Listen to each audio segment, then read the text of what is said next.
നമസ്കാരം. ഇന്നത്തെ വാർത്തകളുമായി ഷാജി കടക്കൽ. ആശ്രിത നിയമനത്തിൻ്റെ മാനദണ്ഡങ്ങൾ സംസ്ഥാന സർക്കാർ പുതുക്കി.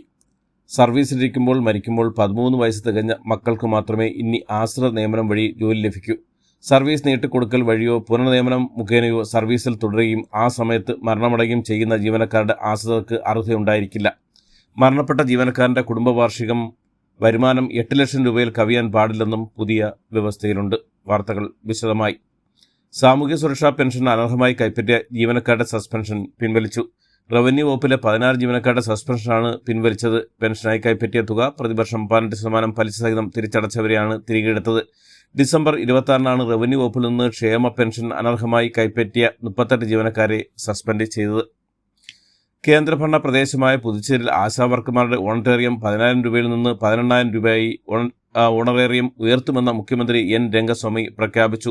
ഇന്നലെ നിയമസഭയിൽ ധനാഭ്യർത്ഥന ചർച്ചയ്ക്കിടെയാണ് പ്രഖ്യാപനം. സംസ്ഥാനത്തെ 300 ആശാപ്രവർത്തകർക്കും ഓണറേറിയം വർധനയുടെ നേട്ടം ലഭിക്കും. വിഴിഞ്ഞം അന്താരാഷ്ട്ര തുറമുഖ പദ്ധതിയുടെ ഭാഗമായി പുതിയ മത്സ്യബന്ധന തുറമുഖം വികസിപ്പിക്കുന്നതിനുള്ള പദ്ധതിക്ക് അംഗീകാരം.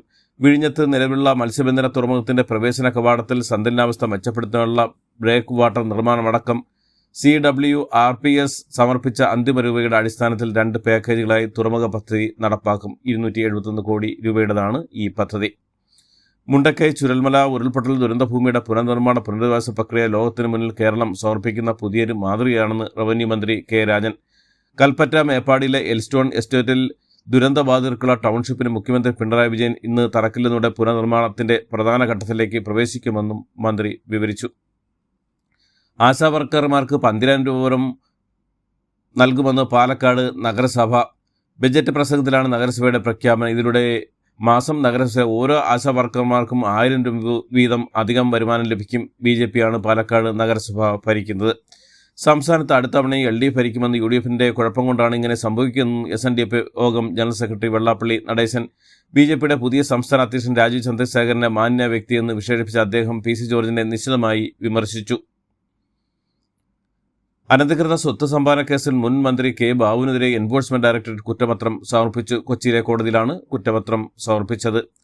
കൊടകര കേസിൽ BJP നേതാക്കളെ കുറ്റവിമുക്തരാക്കിയത് ED രാഷ്ട്രീയ പ്രേരിത ANC എന്ന CPM വാദം ശരിവെക്കുന്നതാണെന്ന് CPM സംസ്ഥാന സെക്രട്ടറി MV ഗോവിന്ദൻ. ലഹരിക്കെതിരെയുള്ള പോരാട്ടത്തിൽ നിർണായക ചുവടുവയ്പുമായി കേരള സർവകലാശാല കോളേജിൽ അഡ്മിഷൻ നടത്തണമെങ്കിൽ ലഹരി ഉപയോഗിക്കുന്നില്ലെന്നുള്ള സത്യവാങ്മൂലം നൽകണമെന്നാണ് നിർദ്ദേശം. എല്ലാ അഫിലിയേറ്റ് കോളേജുകളിലും സൗഹൃദ ക്ലബ്ബുകൾ സ്ഥാപിക്കണമെന്നും ലഹരി വിരുദ്ധ ക്യാമ്പസുകൾക്ക് അവാർഡ് നൽകുമെന്നും സർവകലാശാല അറിയിച്ചു. ഇന്നലെ ചേർന്ന സെനറ്റ് യോഗത്തിലാണ് ബജറ്റ് അവതരണത്തിലാണ് ഈ പ്രഖ്യാപനം നടന്നത്. നിറത്തിന്റെ പേരിൽ വിവേചനം നേരിട്ടുന്ന ചീഫ് സെക്രട്ടറി ശാരദാ മുരളീധരൻ തുറന്നിട്ട് പറച്ചിലിന് പിന്നാലെ കേരളത്തിൽ അത്തരമൊരു അനുഭവം ഉണ്ടായെന്നത് ഗൗരവത്തിലെടുക്കേണ്ട വിഷയമാണെന്ന് CPM നേതാവ് ആൻ രാജ പ്രതികരിച്ചു. നിറത്തിന്റെയും ജാതിയുടെയും പേരിലുള്ള പ്രശ്നങ്ങൾ കൂടുതലായി അനുഭവിക്കുന്നത് ദളിതരും പിന്നോക്ക വിഭാഗങ്ങളാണെന്നും ആൻ രാജ ചൂണ്ടിക്കാട്ടി. കൊടകര കുഴൽപ്പണക്കേസിൽ BJP ബന്ധം തള്ളിയ ED കുറ്റപത്രത്തിന് വിരുദ്ധമായി സംസ്ഥാന പോലീസിന്റെ അന്വേഷണ റിപ്പോർട്ട്. 6 കോടി രൂപ കള്ളപ്പണം BJP ജില്ലാ ഓഫീസിൽ എത്തിയിട്ടുണ്ടെന്ന് പാർട്ടി ഓഫീസ് മുൻ സെക്രട്ടറി തിരൂർ സതീശിന്റെ മൊഴിയിൽ വസ്തുതയുണ്ടെന്ന് പ്രത്യേക അന്വേഷണ സംഘം സ്ഥിരീകരിച്ചു. എന്നാൽ പണത്തിന്റെ ഉറവിടത്തെപ്പറ്റി അന്വേഷിക്കേണ്ടത് ആദായനികുതി വകുപ്പാണെന്ന് ED ആവർത്തിക്കുന്നത്. കാസർഗോഡ് അണങ്കൂർ JP കോളനിയിലെ ജ്യോതിഷിനെ വധിക്കാൻ ശ്രമിച്ചെന്ന കേസിൽ പ്രതികളായിരുന്ന 4 പേരെയും കാസർഗോഡ് ജില്ലാ പ്രിൻസിപ്പൽ സെഷൻ കോടതി വെറുതെ വിട്ടു. കുഞ്ഞു ജനിച്ചതിന്റെ ആഘോഷത്തിൽ ലഹരി പാർട്ടി. കൊല്ലം പത്തനാപുരത്ത് തിരുവനന്തപുരം സ്വദേശികളായ 4 പേർ എക്സൈസിന്റെ പിടിയിലായി. തിരുവനന്തപുരം കണ്ടകുളം സ്വദേശി വിപിൻ, മണക്കാട് സ്വദേശി വിവേക്, പേയാട് സ്വദേശി കിരൺ, കണ്ണമ്മൂല സ്വദേശി ഡെർബിൻ എന്നിവരാണ് പിടിയിലായത്. മുംബൈ വിമാനത്താവളത്തിലെ ശുചിമുറിയിൽ നിന്ന് നവജാത ശിശുവിന്റെ മൃതദേഹം കണ്ടെത്തിയ സംഭവത്തിൽ വിമാനയാത്രക്കാരുടെ വിവരങ്ങൾ പരിശോധിച്ചു മുംബൈ പോലീസ്.